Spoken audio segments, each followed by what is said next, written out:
So, the last video would have cut me off just as I finished talking about Matauranga Māori. So your activity for this slide is to take a really close look at each of these lenses and personify them. So illustrate them as a person, turn them into a character, remembering that these lenses sort of embody a particular critic or somebody who is an expert in a particular field and analyzes their text through that with that experience or with that knowledge base. So for each of your characters, and you're going to have 8 of them, you're going to just draw them.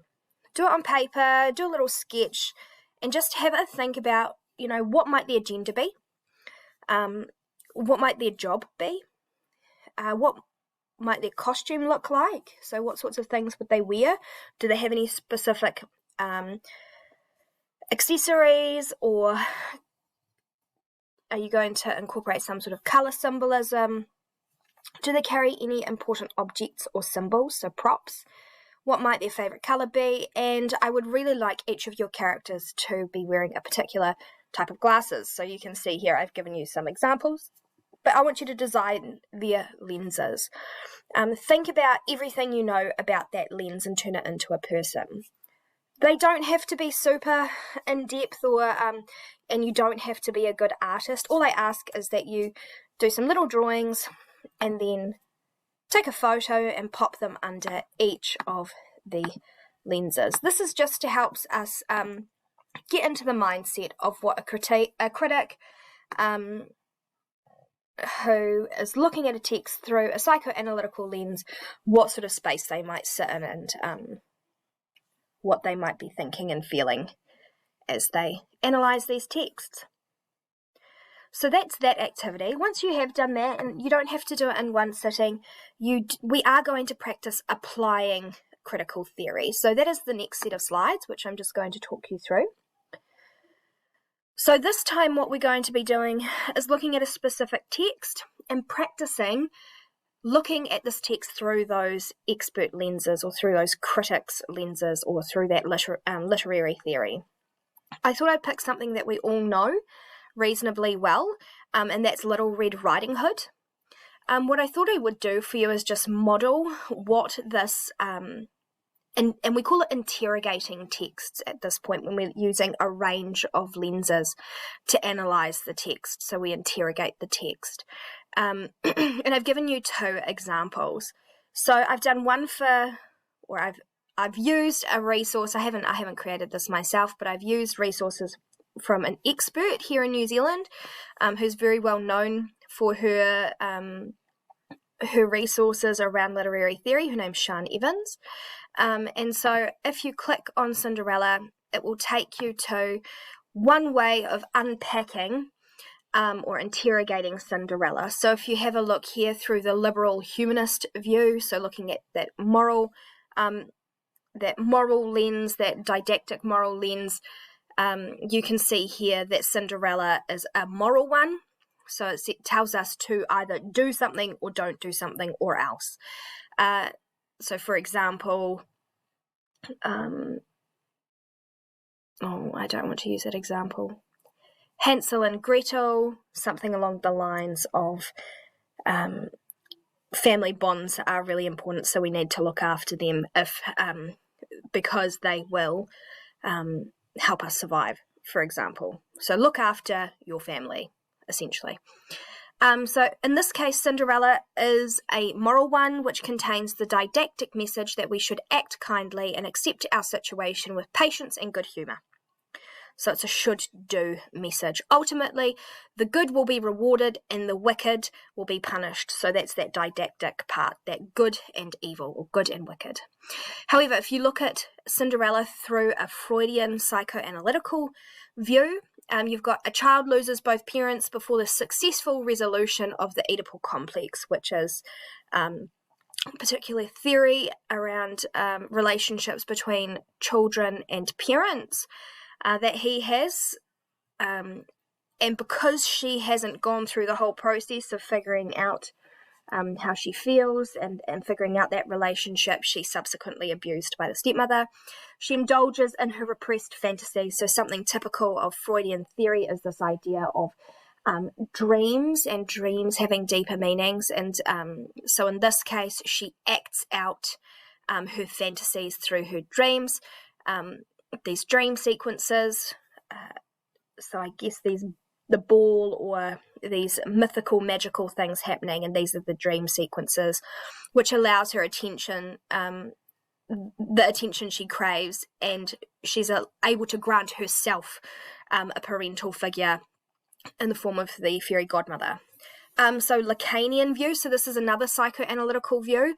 It's just a different philosopher. So and I've hyperlinked a little bit of an intro into who that guy was, though we're not going to focus on him at all, just for your interest. So she reconciles her conflicting perceptions of self, raising her shabby other to the grandeur of her perceived other. So she becomes who she's meant to be. Feminist view is around how the patriarchy is viewed, and at the time. So we've got the patriarchy. At the time when Cinderella was written, was of course what kept society together. And so in this case, the patriarchy fails when Cinderella's father dies, and all is not well again until the prince comes along and reinstates this patriarchal order. New historical view talks about how the text changes throughout time and how things are added so that they reflect the time. So for example, is how individuals are controlled or influenced, that changes throughout time depending on the social system. So if we looked at it through a more contemporary lens, it might be there might be some sort of involvement of social media or the internet. The structuralist view focuses on the archetypes and genre codes and conventions, in this example, folk tales. And the last one is stylistic view, which is looking at language and linguistic conventions. So, for example, those key phrases such as many years ago, the happy day arrived, or she lived happily ever after, as well as this idea of this girl, Cinderella, being the passive object. So this is a stylistic pattern.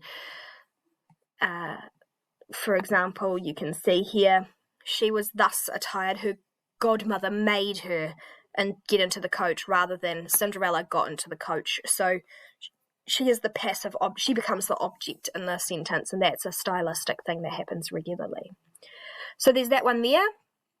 And I'll let you go through the second one by yourself, but it is, and I apologise about perhaps the quality of the pictures, but it comes directly from a textbook that if we were in class, I would have given you the textbook each. And this is looking at the same sort of approach, the same lenses, but unpacking just the first page of the very first Harry Potter novel. And you can see they've done it as annotations rather in this grid. And it's given you a bit of extra info. And so I've done that. If you just scroll down, you'll see the same lenses, which are a little bit different to the ones that I'm going to give you, but mostly the same. And you can read through and see what sorts of annotations that they have made, or comments or questions that have been, they ask of the text as that critic, so as that structuralist critic. So your job, having done this, is then to interrogate Little Red Riding Hood, so this fairy tale.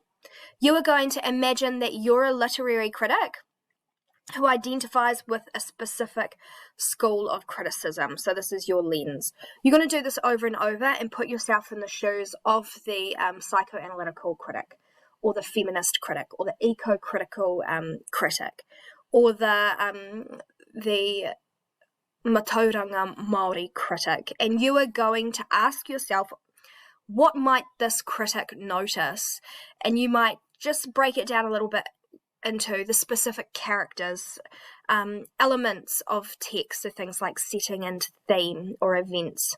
What would they find most interesting or important? And that's why we've personified those characters and hopefully got a little bit into the mindset of that critic. The last thing you should be asking is what questions might they ask of the text. So I'm going to give you 3 options as to how you present your interrogation. So the first one is you might like things nice and structured, and you could just fill out this chart. Look, if you're finding one of the lenses really hard to do, just leave it blank, and hopefully you'll attend one of those help desk Google Meets that I'm going to offer this week to help fill in the gaps, and just come with some questions. So this is one way where you fill in the gaps for Little Red Riding Hood where appropriate. The other thing you could do is, if you've got access to a printer, you might, and you'll see the text here, you might print off the text, and you might do annotations, like I've shown you for Harry Potter. So you might do your annotations. Instead of printing it off 7 times, you might just color code it and use different colors for the different lenses. And the last option is just using the slides. If you do either of the other 2, you obviously don't have to fill this section in. You can either write in bullet points or in paragraphs, or you might record yourself like I am here and do a little recording or an audio recording. And I've given you a really good link that I use, which is this one here, that you don't have to download or save to the internet. You can just save it to your desktop and then put it into your drive and upload it as an audio file. So there's that one there. So that is what you're going to be working on this week. If you do get overwhelmed at any point, please just let me know, and I'm happy to help where I can, or just to negotiate work completion, because I know that this is quite stressful for some. In essence, you're only really doing 2 small activities. So the first, well, maybe not small, but 2 activities. The first one is going to be personifying those lenses, and the second one is to interrogate Little Red Riding Hood as best you can, independently. Remember, our single brain, our individual brain, is not nearly as good as the collective brain we would normally have in the classroom. So it might be a chance to perhaps catch up and connect with some of your friends from our class, and perhaps you guys could work on it together. If we had been in class, what I probably would have done is given the groups something different each, and then had you guys present back. So that might be something that you take on as a group with some friends. If you know that there's somebody in our class that mightn't have anyone they can connect with, perhaps it would be a good opportunity for you to reach out to that person and see if they would like to sort of join you. Otherwise, if you're really keen to get some support for it, I will put up the 2 options for Google Meet check-in / help desk during the week. The first one will probably be on Tuesday, to give you some time to have a look and to give things a shot and write down some questions. The last thing I just want to quickly show you is, if you can't attend those Google Meets but you have questions, or you would like to know the answer sooner, you can pop your questions in here, and either myself or perhaps one of you, if you know the answer to somebody else's question, you can write in the answer. We can just use this doc for when I'm not available, because I will only be working, hopefully, between the hours of 9 and 3.